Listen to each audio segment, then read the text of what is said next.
존경하는 국민 여러분, 국회의장님 그리고 여야 동료 여러분, 저는 경기도 성남시 분당구을 국민의힘 국회의원 김은혜입니다.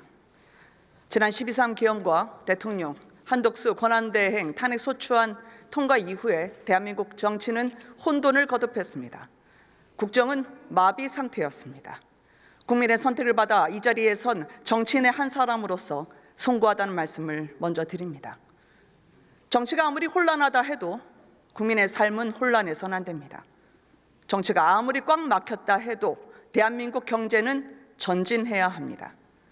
지금 세계는 미중 패권 경쟁이라는 정치적 격변과 4차 산업혁명이라는 경제적 격변이 동시에 진행되고 있습니다.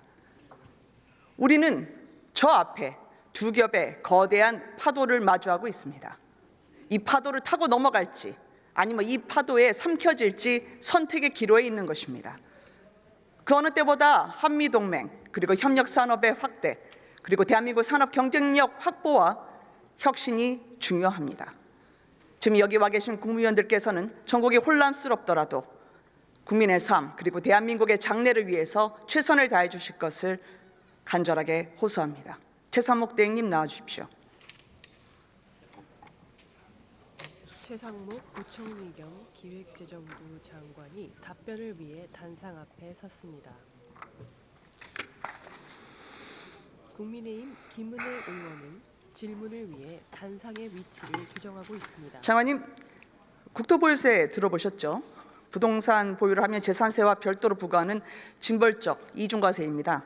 이런 세제를 도입하면 부동산 시장에 어떤 영향이 미칠까요? 글쎄 지금 말씀하신 내용은 제가 알고 있습니다만 과거에 특정 후보 대선 공약이기 때문에 제가 여기서 별도로 제가 정부를 대표해서 의견 내는 건 적절치 않다고 생각하고요. 이런 부분은 충분한 논의와 공론화 과정이 필요하다 이렇게 생각하고 있습니다. 상식적인 정책을 여쭤보셨는데 특정 후보란 누굽니까? 잘 아실 것 같습니다. 네. 문재인 정부 부동산 대란보다 더 큰 난리가 나고 서민이 고통받지 않을까 하는데요. 이중과세도 부인하시는 건가요? 그런 부분들에 대해서 신중한 검토가 필요하다고 생각합니다.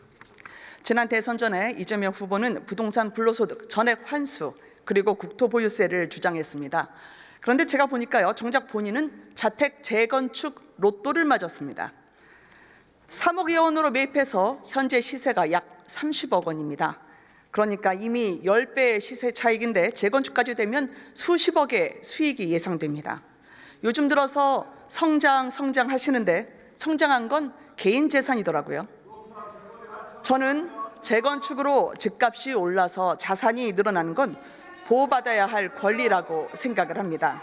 그런데 주택 보유자를 불로소득자로 매도하던 정치인이 정작 자신은 시세 차익 그리고 재건축 기회 잡아서 수익을 올리면 염치 없는 짓이죠. 어떤 정치인은 반일 외치면서 정치적으로 이득을 받습니다. 그런데 자기 자녀는 일본 유학 보내고 또 일제 자동차를 탑니다. 이런 정치인의 이중적 행태는 지탄받아야죠. 대행님, 정치는 국민의 평범한 삶과 희망을 존중해야 합니다.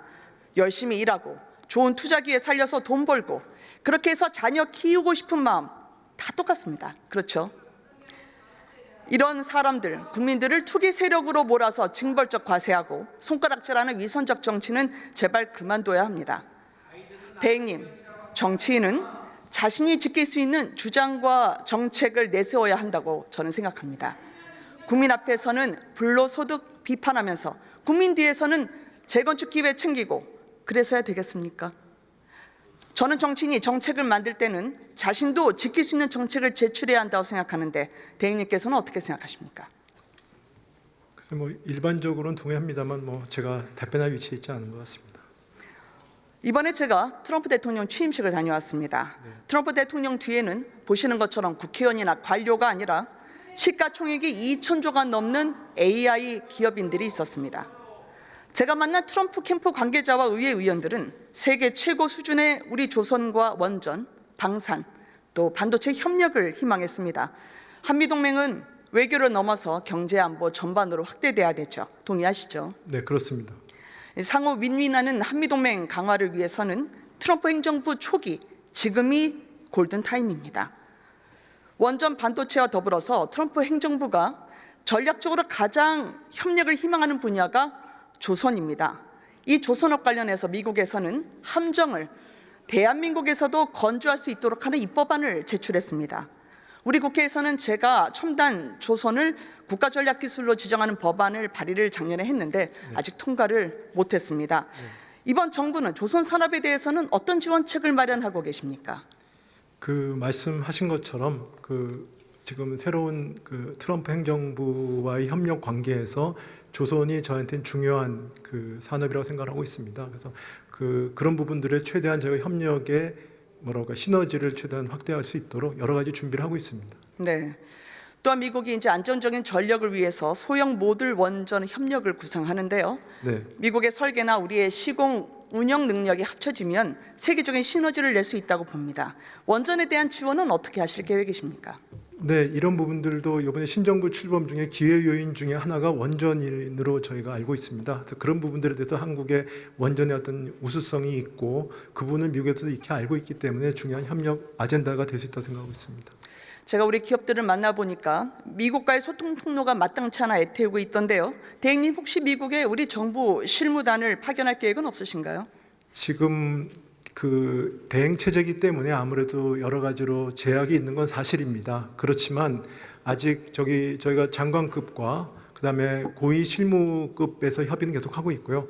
그래서 예를 들어 다음 주 월요일 날은 지금 통상 차관보가 미국에 갑니다. 네, 그런 식으로 저희가 하고 미국이 아직 상무장관이 인준이 안 됐습니다. 그래서 인준이 되면 저희 산업부 장관과 만나도록 하고 이런 부분들을 좀 추진을 하고 있습니다. 네. G20 재무장관 회담도 대행님 직접 가보셔야 하는 건 아닌가요? 지금 현재 여러 가지 일정과 그다음에 저쪽의 참석자들을 보면서 지금 고민하고 있습니다. 네, 알겠습니다. 제가 잠깐 물 좀 먹어도 되겠습니까? 장관님도 드실래요? 네, 먼저 하겠습니다. 네. 요즘 민주당이 말이죠, 부쩍 한미동맹 강화를 주장하고 있습니다. 그래서 미국과 협력이 중요시되는 전략산업 예산을 받는데요. 트럼프 대통령이 에너지 완보를 위해서 제일 이야기하는 원전, 수dum 냉각 기술, 빌 게이츠도 개발해서 주목받았습니다. 근데 이 혁신 기술 R&D 예산이 90% 삭감이 되더라고요. 한미동맹 전략 협력 산업이 삭감이 아니라 숙청 수준이었는데 이렇게 잘라낸 25년도 예산이 4조입니다. 근데 이렇게 삭감해 놓고 성장이라뇨. 이거 한참 커가는 아이 밥그릇을 빼앗아 놓고 무럭무럭 자라라 덕담하면 좀 이상하지 않습니까? 또 제비다리 부러뜨리고 박씨 물어오라는 농물부 심보 아닌가 말이죠. 제가 만난 미국 측 인사 일부는 이재명 대표를 한미 관계의 리스크로 보기도 했습니다. 대행님, 미 의회 조사국의 계엄 탄핵 보고서 보신 적 있으십니까? 보지 못했습니다. 제가 알려드리겠습니다. 미국은 이재명 대표를 저희보다 더 잘 알고 있었습니다. 글로벌 빌런쯤으로 간주하던데요. 부패, 선거법 위반, 대북 불법 송금 연루 혐의로 기소된 사람, 한미일 관계 강화를 수치스럽다고 비난한 사람으로 보고 있습니다. 대행님께서는 저와 함께 일도 하셨는데요. 캠프 데이비드 회담을 포함해서 외교 성과가 미국에서 압도적인 호의적 평가를 받은 것으로 알고 있습니다. 또한 직접 한미일 협력에 기여를 많이 하셨는데요. 그래서 여쭤봅니다.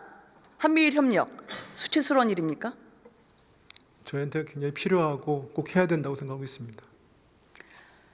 미 의회 의원들은 북한, 중국, 러시아와 거리를 두고 한일 관계를 개선한 것이 왜 탄핵 사유냐고 제게 되물었습니다. 또 미국 인사들은 특히 대북 송금 사건에 관심이 많았습니다. 미 연방정부 산하 VOA는 이재명 대권을 위한 송금 성격이 짙으며 미 대북 제재 위반이라고 보도하고 있습니다. 미 국무부와 유엔 제재 대상이 될 수 있다고 또 언급을 하고 있습니다. 대행님, 쌍방울의 800만 달러 불법 대북 송금 사건을 아시죠? 제가 간략하게 설명을 해드리겠습니다. 네. 문재인 대통령의 남북 정상회담 방북에서 제외된 이재명 당시 지사가 단독 방북을 기획해서 쌍방울을 부추겨 북한에 800만 달러를 불법 송금 대납하게 한 혐의입니다. 종범격인 이화영 전 부지사, 김성태 전 회장 모두 중형을 선고받았습니다. 대행님, 북한에 현금을 보내면 안보리 결의 위반뿐 아니라 미국의 독자 제재 대상이 됩니다. 알고 계시죠? 네, 그 행위 자체는 그런 걸로 알고 있습니다.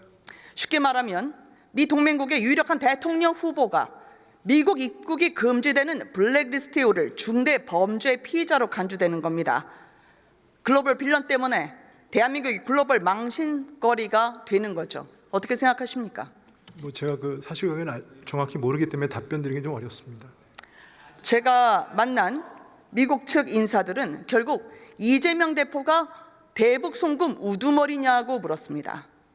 전임 민주당 대통령은 미국 언론에 북한 김정은 수석 대변인 소리를 듣더니 지금 민주당 당대표는 미국 측으로부터 대북 송금 우두머리라는 소리를 듣고 있는 겁니다. 대행님, 이래서야 미국이 이재명 대표를 동맹 파트너로 인정할 수 있겠습니까? 한미동맹 강화에 대행님 큰 역할을 하셨는데 정말 솔직하게 말씀해 주십시오. 네, 그 부분은 제가 답변 드리긴 적절치 않은 것 같습니다. 미국 조야는 이재명 대표를 믿지 못하고 있습니다. 총범 이화영이 7년이면 주범 이재명은 얼마가 나오겠습니까? 이재명 대표가 주민 소환제 내놨는데 제 생각으로는 법원 소환이 먼저 될 것 같습니다. 대행님, 동맹은 신뢰를 기반으로 합니다. 그렇죠? 네. 진짜 동맹 강화 의지가 있다면 이렇게 양국 간 전략적 협력의 싹을 다 자를 수 있겠습니까? 동맹 강화에 최소한의 진정성을 보이려면 민주당이 먼저 사과하는 것이 선행돼야 된다고 생각합니다. 어떤 입장이십니까? 그 아까도 말씀드렸지 않습니까? 제가 그 지금 의원님 말씀하시는 거에 대한 사실관계를 제가 정확히 알지 못하기 때문에 말씀드리기가 어렵습니다. 대행님 한미 관계 역할도 많이 하셨는데 그 역할에는 자신감을 가지셔도 됩니다. 역사에 남으니까 말이죠. 네, 최선을 다하.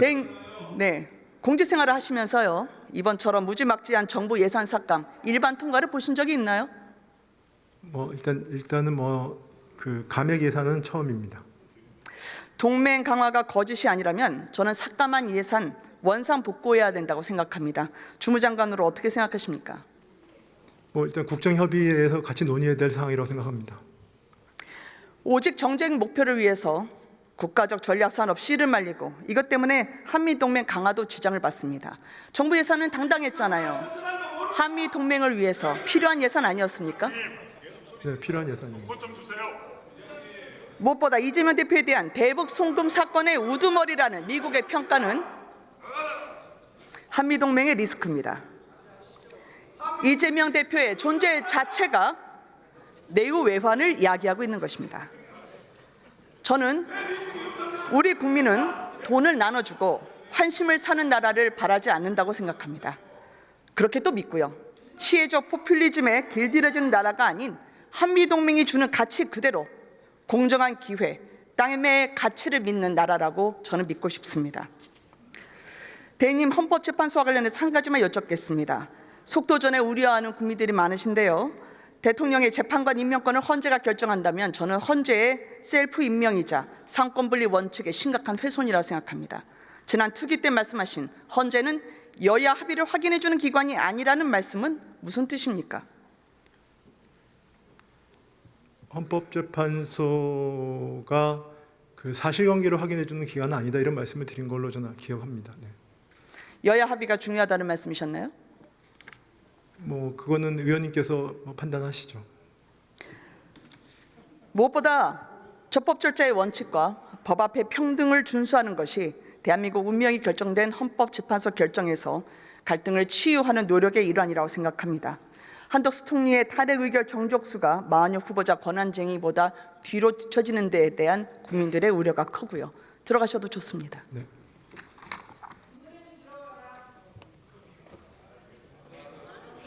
국민의힘 김은혜 의원이 질문을 마치고 단상의 위치를 의원석을 향해 조정하고 있습니다.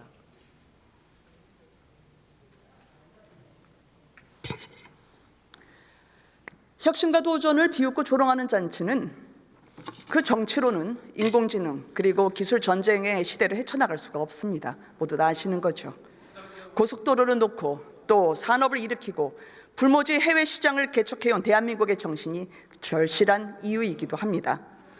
흔들리는 원칙과 무너진 상식을 바로 세우고 누군가의 도구로 전락한 이 대한민국을 제자리로 돌려놓고 희망을 다시 찾아보겠습니다. 역사의 고비마다 우리 국민께서는 현명한 판단을 해주셨습니다. 지금의 상황에서도, 즉 표현의 자유가 억압되고 의원이 얘기해도 비방을 하고 거짓 선동이 난무하는 이 상황에서도 국민들께서는 과연 누가 진짜이고 누가 가짜인지 분별해 주시리라 믿습니다. 국민께서 입증해 주신 자랑스러운 대한민국의 역사가 오늘도 또 내일도 이 나라를 지킬 것이라 확신합니다. 경청해 주셔서 감사합니다. 국민의힘 김용일 의원이 발언을 마치고